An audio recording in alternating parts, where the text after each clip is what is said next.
Hello viewers, আসসালামু আলাইকুম। বরাবর মতো চলে আসলাম নতুন আরেকটি চমৎকার ভিডিও নিয়ে। আজকে যে টোটাল কোম্পানির সবথেকে পাওয়ারফুল কর্ডলেস ব্যাটারি চালিত হ্যামার ড্রিল দেখানোর চেষ্টা করব। এটা হচ্ছে টোটাল ওয়ার্ল্ডের 20 ভোল্ট লটারি হ্যামার ড্রিল। এটা দিয়ে আপনার 26 পর্যন্ত ড্রিল করতে পারবেন। 1 ইঞ্চি 26 মানে 1 ইঞ্চি ড্রিল পর্যন্ত এটার সাহায্যে করতে পারবেন। এটা খুবই পাওয়ারফুল একটা মেশিন। এটার মধ্যে আপনার হ্যামার অপশনও দেওয়া আছে, ড্রিল অপশন দেওয়া আছে।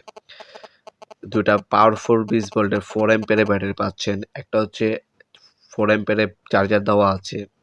তাছাড়া ওয়ান বাটন উইথ আপনার 4 ফাংশন অপশন এর মধ্যে পেয়ে যাবেন। এছাড়া ইজিলি ডিপ মেজারিং একটা স্কেল দেওয়া আছে। ফরওয়ার্ড এবং রিভার্স রোটেশন অপশনও কিন্তু এর মধ্যে দেওয়া আছে। খুব ইজিলি আপনার ওয়াল, কাঠ, স্টিল ড্রিল করতে পারবেন, ওয়াল ভাঙতে পারবেন এই মেশিনটার সাহায্যে। 2টা ব্যাটারি দেওয়া আছে, যেহেতু আপনার লং টাইম এই মেশিনটা ইউজ করতে পারবেন। একটা ব্যাটারি চার্জে লাগায় আরেকটা দিয়ে নন স্টপ 24